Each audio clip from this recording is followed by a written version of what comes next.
In the vast expanse of the Orion Arm, where stars burned like eternal flames and nebulae painted the void in hues of crimson and sapphire, the Xelthar Dominion reigned supreme.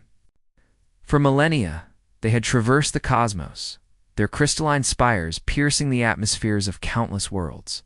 They called themselves the Eternal's divine beings forged from the heart of the universe itself. Their ships were colossal cathedrals of iridescent alloy, humming with energies that bent reality to their will. Planets bowed before them, civilizations offered tribute in the form of rare minerals, enslaved labor, and unwavering worship. To resist was to invite annihilation. For the Xelthar wielded weapons that could unravel the fabric of space-time, turning stars into black holes and fleets into cosmic dust. The Xelthar were not mere conquerors. They were architects of faith. Their emissaries, tall and ethereal with skin like polished obsidian and eyes glowing with inner light, descended upon primitive worlds in beams of golden radiance. "We are the gods you have awaited," they proclaimed in tongues translated by psychic implants. "Serve us and ascend to paradise. Defy us and perish in the void." Billions knelt, building temples in their honor, sacrificing their freedoms on altars of subjugation. The Dominion's empire spanned 1,000 systems, a web of enforced divinity where technology masqueraded as miracles. Humanity, however, was a latecomer to this galactic stage. Emerging from the cradle of soul in the 22nd century, we had clawed our way to the stars through sheer grit and innovation. Our ships were not elegant. They were brute force incarnate hulking behemoths of reinforced titanium and fusion drives, scarred from asteroid mining and interstellar skirmishes. We had no psychic gifts, no reality-warping tech. What we had was adaptability, a history of turning the impossible into routine, a stubborn refusal to kneel. It began on the fringes of known space in the Epsilon Eridani system. The colony ship Endeavor had just established New Terra, a dusty outpost on a habitable moon. Miners drilled for iridium, scientists studied exotic flora, and families dreamed of a fresh start. Then the sky cracked open. A Xelthar vessel, the Divine Harbinger, materialized in orbit like a thunderclap from nowhere. Its hull shimmered with holographic projections of ancient deities from Earth's mythos Ra. Odin twisted to fit their narrative. A booming voice echoed across every cum channel. "Mortals of this forsaken rock, behold your salvation. We are the Eternals, creators of all. Offer your world as tribute, and we shall elevate you to godhood." Captain Elena Vasquez, a battle-hardened veteran from the Martian Wars, stared at the viewscreen from the Endeavor's bridge. Her crew engineers, soldiers, civilians exchanged uneasy glances. "Gods, huh?" she muttered, her accent thick with old Earth Spanish. "Last time someone claimed that we built guillotines." The Xelthar demanded submission, dismantle defenses, surrender resources, and erect a shrine. In return, they promised eternal life through neural uploads into their collective consciousness, a hive mind of blissful servitude. Vasquez's response was broadcast unencrypted. "Thanks, but no thanks. We're doing just fine without your divine intervention. Now kindly piss off." The Divine Harbinger responded with fire. Plasma lances scorched the moon's surface, vaporizing mining rigs and sending shockwaves through the colony. Drones swarmed like locusts, abducting colonists for enlightenment. But humanity didn't break. Underground bunkers held, improvised EMPs fried the drones, and guerrilla fighters armed with railguns and sheer audacity harried the invaders. Word spread back to Earth.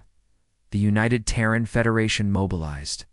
Fleets assembled at Luna Base, drawing from every corner of human space, the orbital shipyards of Venus, the fusion forges of Jupiter's moons, the AI-driven factories on Titan. At the heart of this armada was the Retribution. Humanity's crowning achievement in warfare? She was no sleek cruiser. She was a monster 5 kilometers long, armored in adaptive metamaterials that absorbed energy blasts and redirected them. Her engines were experimental warp drives, capable of micro-jumps that defied conventional physics. Weapons arrays included antimatter torpedoes, kinetic harpoons that could pierce shields, and a prototype Nova cannon, a railgun that accelerated slugs to relativistic speeds, creating miniature supernovas on impact. Commanding the Retribution was Admiral Marcus Hale, a grizzled tactician with a cybernetic eye from a pirate raid gone wrong. "These so-called gods bleed like anyone else," he growled to his bridge crew, "and we're going to make them hemorrhage." The war ignited across the frontier. Xelthar fleets descended on human outposts, their miracles laying waste to defenses. On Vega Prime, they unleashed a psychic storm that drove colonists mad with visions of divine wrath. On Proxima Centauri B, they glassed cities from orbit, declaring it a purification. But humanity adapted. We reverse-engineered captured tech, integrating Xelthar shields into our own ships. Hackers' brilliant minds from Silicon enclaves cracked their psychic networks, turning their own drones against them. The turning point came at the Battle of Sirius Vale, a nebula-cloaked graveyard of ancient stars. The Xelthar assembled their grand armada, 50 divine vessels, led by the Eternal Sovereign, a flagship the size of a small moon. Their high priest, Zorath the Immutable, broadcast a galaxy-wide edict. The heretics of Terra shall be erased from existence. Witness the power of true divinity. Admiral Hale positioned the Retribution at the nebula's edge, flanked by a ragtag fleet of human warships, corvettes, destroyers, and even retrofitted freighters armed with jury-rigged lasers. "Remember," he said over the fleet comes, "they're not gods. They're bullies with fancy toys. And bullies fold when you punch back hard enough." The battle erupted in a symphony of destruction. Xelthar beams sliced through human shields, vaporizing lesser ships and blooms of plasma, but the Retribution endured.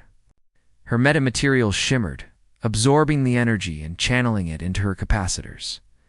Microjumps allowed her to dodge volleys that would have obliterated lesser vessels, peering behind enemy lines to unleash hell.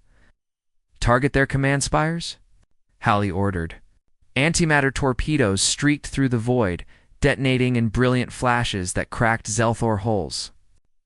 Kinetic harpoons latched onto the Eternal Sovereign, reeling it in like a harpooned whale.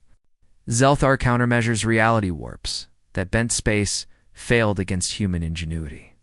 Our engineers had installed quantum anchors, stabilizing local physics and nullifying their miracles.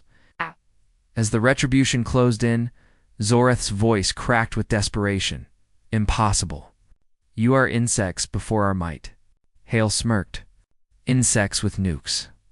The Nova cannon charged, drawing power from the ship's core. The nebula lit up as the slug accelerated, a streak of white-hot fury. It punched through the Eternal Sovereign's core, igniting a chain reaction. The flagship erupted in a cataclysmic explosion, shards of crystalline debris scattering like divine confetti. The Grand Armada faltered, their psychic links severed. Panic spread. Gods weren't supposed to die. Human forces pressed the advantage.